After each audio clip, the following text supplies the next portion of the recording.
Buenas tardes, Magíster Andrea Velasco. Este es el grupo O con el tema ¿Cómo reflejan los nuevos modelos educativos las desigualdades sociales, culturales o tecnológicas? Voy a continuar leyendo el consentimiento informado. Le invitamos a una entrevista para una tarea de índole académica en la cual responderá unas preguntas. La información que nos dé será muy útil para nuestra investigación. La entrevista será grabada en audio y video. Su participación es voluntaria. He leído y entendido esta información. Doy mi consentimiento voluntario para participar. Muy bien, gracias, Maite. Acepto y voy a proceder a realizar mi firma.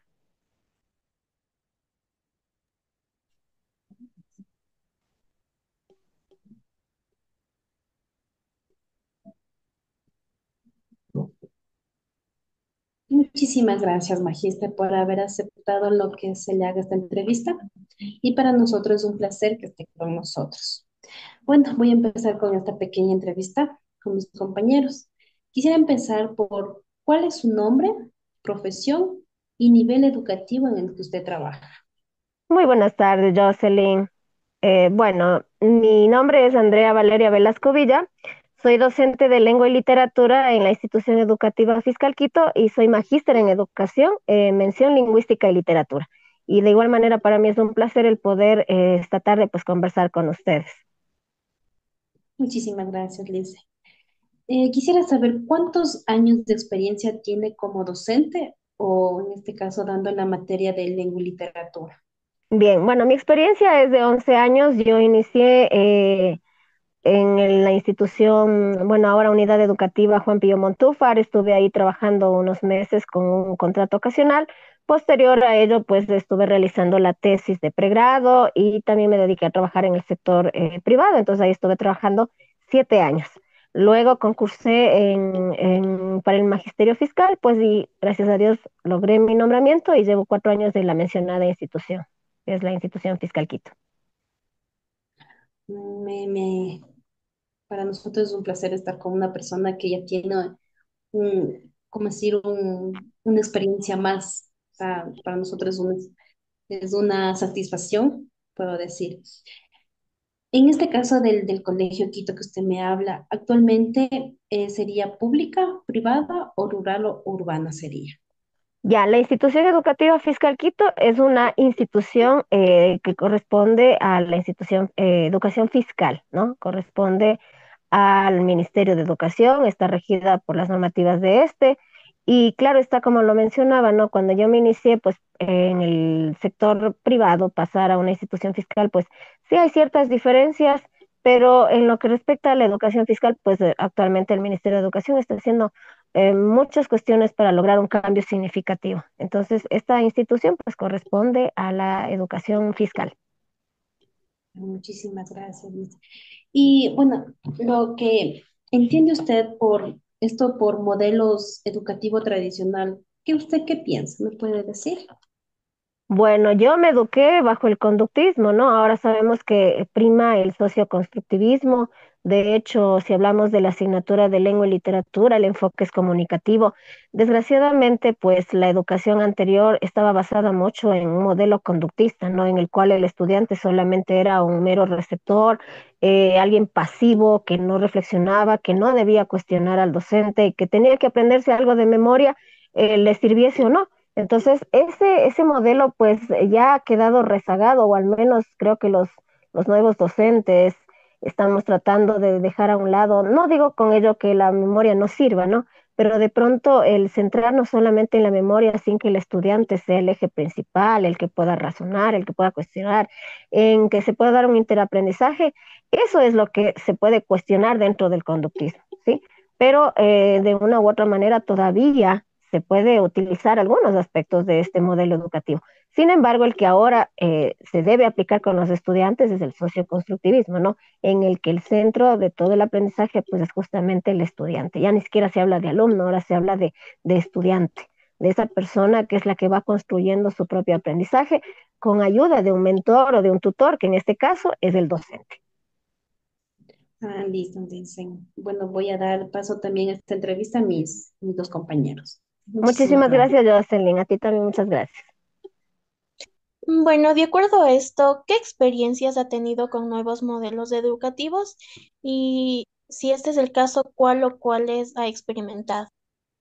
Bueno, en mi caso muy particular, voy a hablar de mi experiencia desde estudiante, ¿no? Cuando estaba en el colegio, de hecho lo mencionaba hace un momento con Jocelyn, pues el hecho de aprender desde la memoria, sin el razonamiento, y ese ha sido un modelo, pues que como lo dije también anteriormente, sí ha generado ese desinterés por el aprendizaje significativo.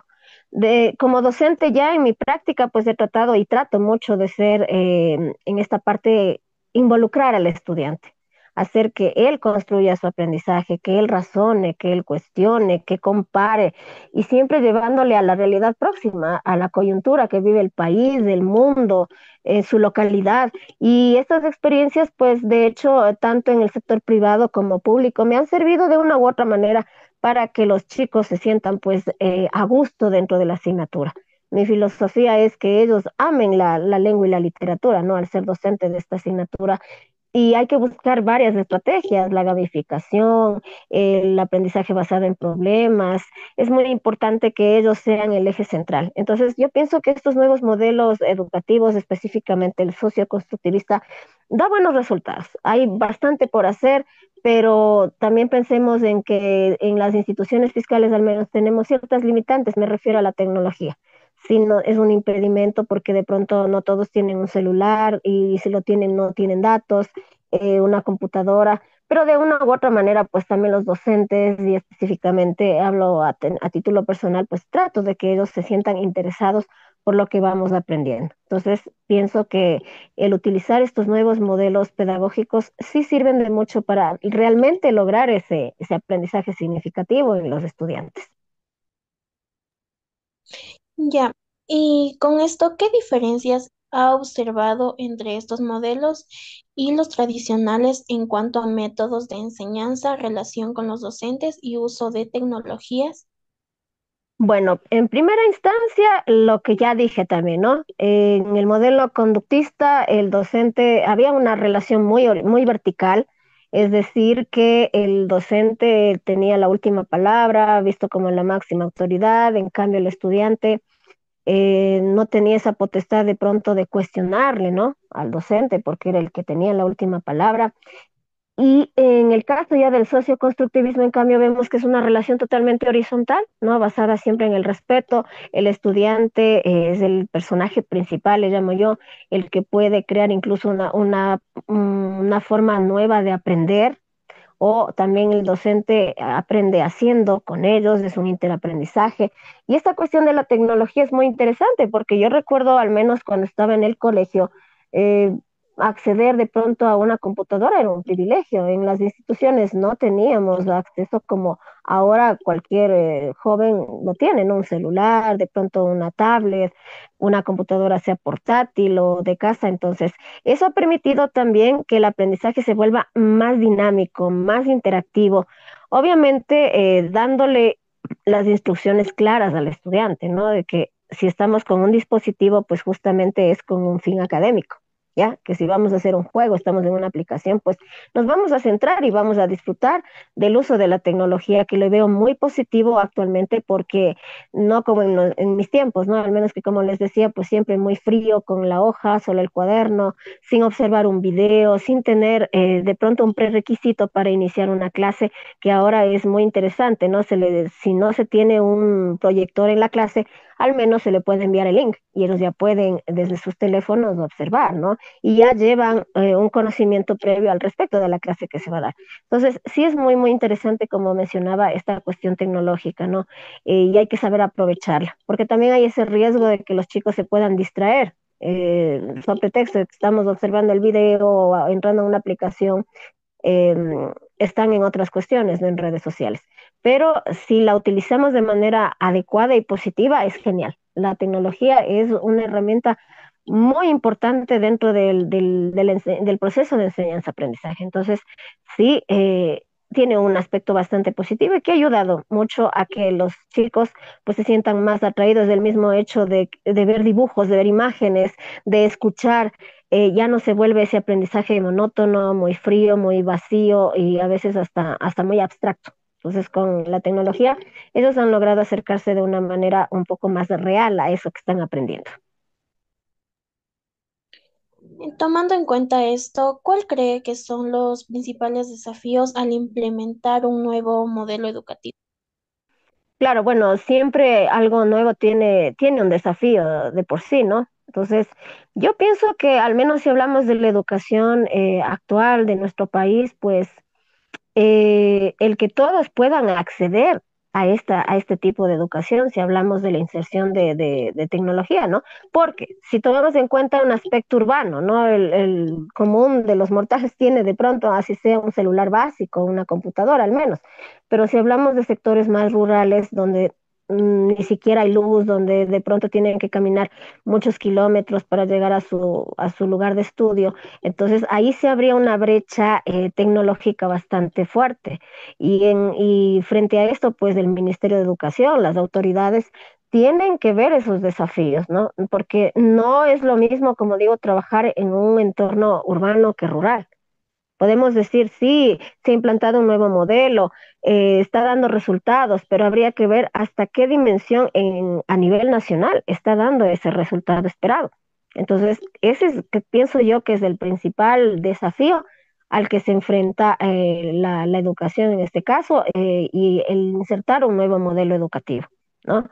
Porque ustedes saben que cuando se inicia con algo siempre hay un piloto, ¿no? Porque nos permite ahí sacar conclusiones, resultados, ver si dio o no fruto lo que se está implementando. Y pienso que sí, en el campo educativo hay bastante que hacer y ese es uno de los desafíos, como ya lo dije anteriormente. Entonces pienso yo que es ese. Y tal vez ha observado resistencia por parte de colegas, estudiantes o familia frente a estos modelos. Claro que sí, sí, sí, por supuesto.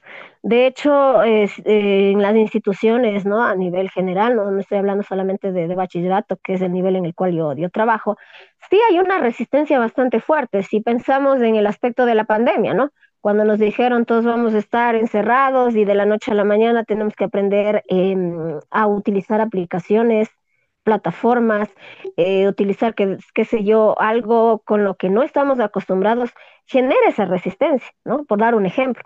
Y claro está, cuando se trata de implementar nuevos modelos educativos, docentes de pronto de la vieja escuela que dicen, no, es que la memoria es la que se debe utilizar, y de pronto se resisten a dejar que sea el estudiante el que genere ese entorno de aprendizaje. Sí, sí lo he vivenciado.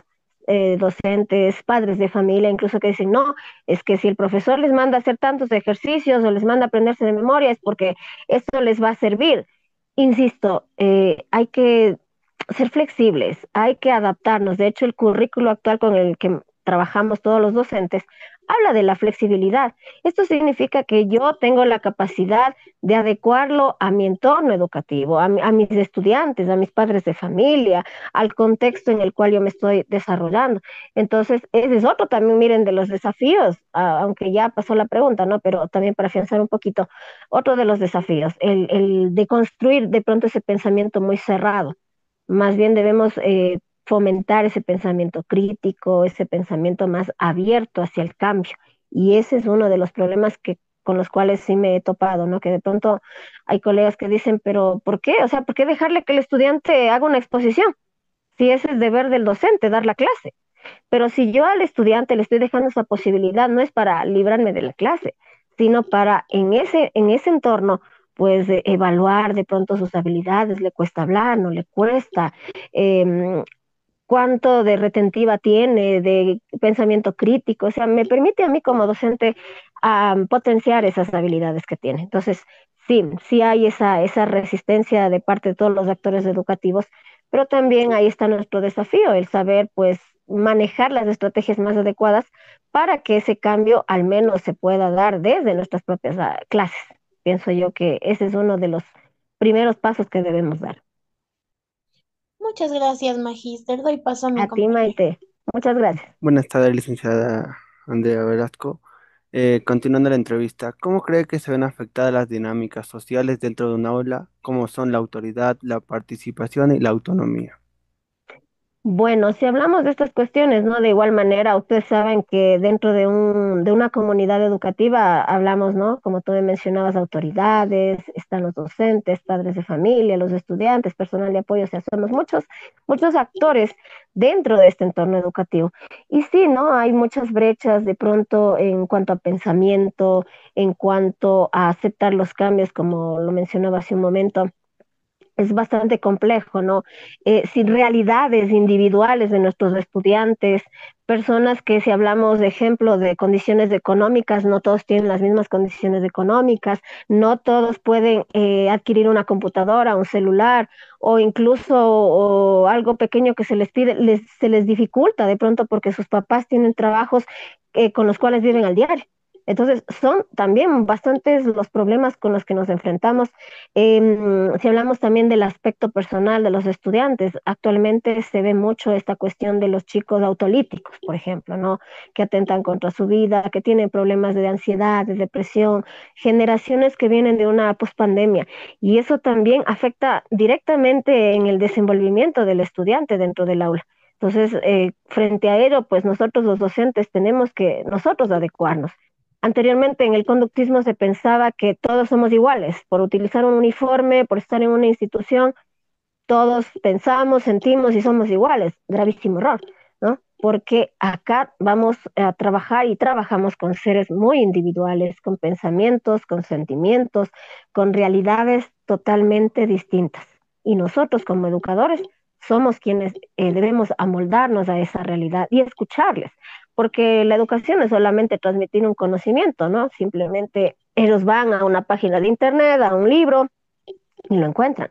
La vocación del docente actual, pues apunta también a trabajar ese aspecto emocional, ese aspecto humano, en el que nosotros debemos de entender que nuestros estudiantes no son máquinas, no son solo receptores, sino que también tienen sus realidades, al igual que nosotros, ¿no? Entonces es realmente una dinámica bastante interesante en la cual pues todos aprendemos.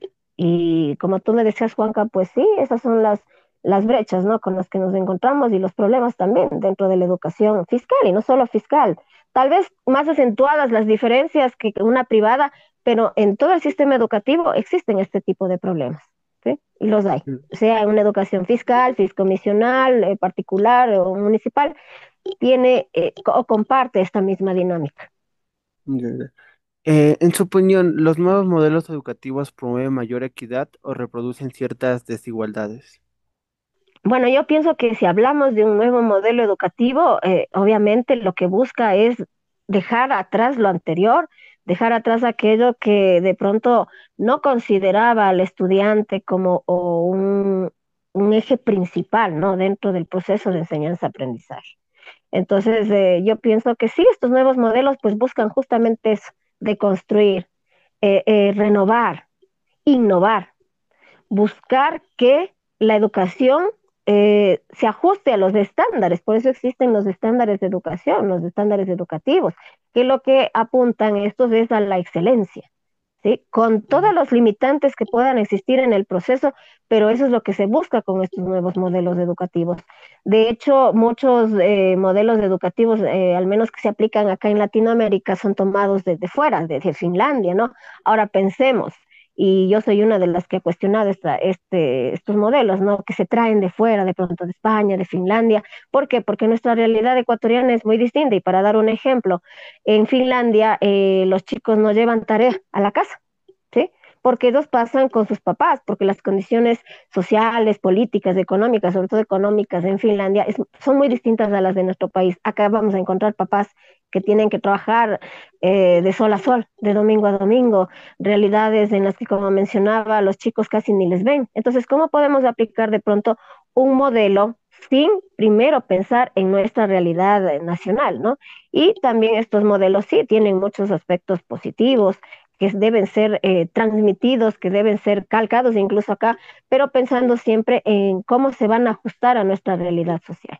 Entonces, Sí, estos modelos, sí, Juanca, aportan mucho, aportan bastante para que se genere ese verdadero aprendizaje significativo, pero como digo, también hay que pensar en todos los aspectos. O sea, no se trata solamente de tomar un modelo educativo, lo vamos a pasar al papel y lo vamos a aplicar, que es lo que desgraciadamente se ha visto acá en el país.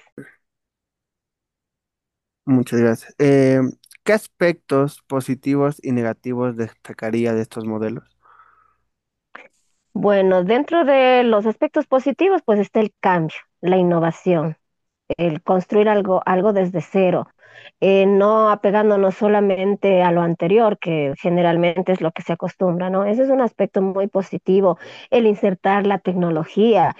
Ya lo dije, ¿no? En las preguntas anteriores, la tecnología es una herramienta muy, muy importante en el proceso de enseñanza-aprendizaje, pero siempre y cuando se la utilice para ese fin, porque desgraciadamente los docentes nos vemos enfrentados a que los chicos puedan manejar un sinnúmero de plataformas, un sinnúmero de aplicaciones, pero de pronto ya cuando no están con la tecnología, es decir, con ahora la inteligencia artificial incluso, pues les cuesta muchísimo razonar, les cuesta muchísimo escribir un párrafo. Entonces, ese de pronto sería el aspecto negativo, ¿no? De la tecnología insertado a un nuevo modelo educativo. Pero de ahí, utilizada de la mejor manera, de una manera favorable, positiva, es genial, ¿sí? Ahora, dentro de los aspectos negativos, yo me mantengo en esta cuestión, ¿no? De las brechas generacionales, docentes que de pronto se resisten a innovar dentro de sus clases, qué sé yo, a hacer un juego, una dinámica, algo divertido, ¿no? Para el estudiante. Entonces, de pronto es la clase magistral, el que solo yo hablo, el que solo yo doy mi opinión y de pronto relegamos al estudiante. Entonces, ese es uno de los aspectos negativos que pueden tener estos nuevos modelos educativos, ¿no es cierto? El que haya esa resistencia, no solo de los docentes, ¿no? De pronto también de los padres de familia, de los mismos estudiantes, que tal vez en su educación primaria se acostumbraron mucho a estas clases magistrales, a estas clases memorísticas, y de pronto pues no quieren salir de esa zona de confort. Entonces, sí hay que sopesar entre lo que es positivo y también sobre todo lo que es negativo y trabajar en ello, porque para eso existen los modelos educativos, justamente para generar esa transformación en todo lo que tiene que ver con el aspecto educativo, ¿no? Y no me refiero solamente a las clases como tal, las que se reciben en el aula, sino toda esa interacción que existe entre todos los miembros de la comunidad educativa. Claro está, específicamente esa relación que existe entre docente y estudiante, el generar que ellos se motiven. Sí, bien, bien, bien complicado, ¿no? El generar eso, que un estudiante no es que, ay, bueno, me voy a clases porque me toca o porque tengo que hacerlo por una obligación, sino más bien que ese estudiante se sienta motivado, que al menos en A, B o C asignatura diga, yo quiero ir a aprender. Yo quiero estar ahí porque es mi gusto, porque quiero yo también desde las aulas, desde estas bancas, generar un cambio. Entonces, esos son los puntos negativos y positivos que tienen estos nuevos modelos educativos, pero que hay que insertarlos, claro que sí. La educación en nuestro país y a nivel mundial, pues, y sobre todo en Latinoamérica, ¿no? Sí requiere muchos cambios y con estos modelos sí lo vamos a lograr, pero es un proceso que demanda un tiempo considerable. Muchas gracias. ¿Qué cambios considera necesarios para mejorar los modelos educativos actuales? Bueno, en primera instancia, desde mi punto de vista muy personal, pienso que quienes están a la cabeza del Ministerio de Educación, Subsecretaría y todas las instancias educativas, ¿no? A nivel nacional, deben tener una visión que esté apegada mucho a la labor docente, porque desgraciadamente nos topamos con que quienes dirigen estas instancias, pues no, nunca han pisado un aula, no saben los problemas que existen en un aula de clase, ¿no? Entonces, y eso creo que es un sentir de todos los compañeros docentes, porque hay esa preocupación, o sea, como alguien que no ha vivido la realidad educativa, el estar con un grupo de 40, 50 estudiantes, puede elaborar unas políticas educativas que si bien es cierto, ¿no? Como decimos coloquialmente, el papel resiste todo, pero eso llevarlo a la práctica ya es otra cuestión, ya es algo bastante serio, bastante complejo. Entonces, sí es importante que desde la cabeza haya esa empatía, haya esa comprensión y ese conocimiento de lo que realmente es estar en un aula de clase, en una institución educativa y pensando en los diferentes escenarios, ¿no? instituciones educativas. Vimos este año lectivo, Costa Galápagos, había instituciones que estaban cayendo a pedazos. Entonces, ¿cómo podemos hablar de un cambio, de una transformación en la educación si ni siquiera la infraestructura es la adecuada? Entonces hay que pensar en todos estos aspectos, ¿no? Y muchas veces para que estas instituciones funcionen, pues hay que recurrir a la autogestión. No, no estoy diciendo con ello que el Estado debe proveer de absolutamente todo, porque es una idea también bastante errada, ¿no? Que hay que darle todo al estudiante, pero sí al menos lo que necesita, como es infraestructura. Si no hay una infraestructura adecuada, no tienen unas bancas que estén en condiciones óptimas, pues el estudiante no va a poder aprender de la mejor manera, ¿no es cierto? No le vamos a sacar siempre al campo. Entonces, son cuestiones que, como menciono, desde la cabeza y obviamente todos quienes conformamos la comunidad educativa tenemos que ir trabajando, tenemos que ir aceptando los cambios. Y si queremos realmente una educación de calidad, pues tiene que haber un trabajo mancomunado, un trabajo en equipo, porque si no lo hay, desgraciadamente podremos hablar mucho de una transformación educativa, pero el resultado será muy pobre, porque no estamos poniendo de nuestra parte para que realmente ese cambio se genere. Muchas gracias, Magister. A continuación, sí, de Joseph. Bueno, dicen para acabar esta buena entrevista que usted nos ha dado, quisiera hacer una pregunta. ¿Usted a quién se inspiró para ser docente o de dónde nace su docencia? Muchas gracias, Jocelyn. Qué bonita pregunta. Mira, esta pregunta me la han hecho varias veces, ¿no? Y bueno, mi vocación nació desde un aspecto negativo, te voy a contar un poquito. Yo estudié el colegio en la unidad educativa experimental Manuel Cañizares, ¿no? Y tuve una docente de lengua y literatura que realmente me motivó, pero desde la forma como ella nos trataba, cómo transmitía los conocimientos, que no era la más adecuada, ¿no? Yo hablaba del conductismo cuando iniciamos la entrevista y justamente ella era el prototipo de ese conductismo.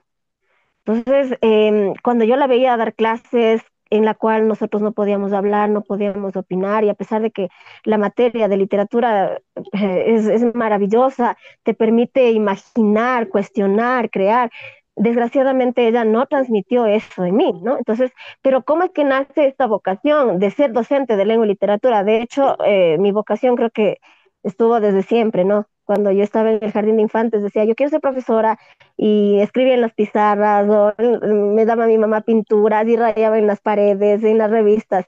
Entonces, estuvo siempre ahí. Pero como te mencionaba entonces al respecto de esta profe, pues sí, ella fue la que me motivó porque yo veía en ella de pronto el conocimiento lo tenía, y lo tenía mucho, era muy vasto su conocimiento, pero no era la forma en la que ella llegaba a los estudiantes. ¿Sí? Entonces no generaba ese amor por la literatura, ¿no? Que ella nos daba clases de lengua y literatura. Y entonces a mí me dejó esa incógnita.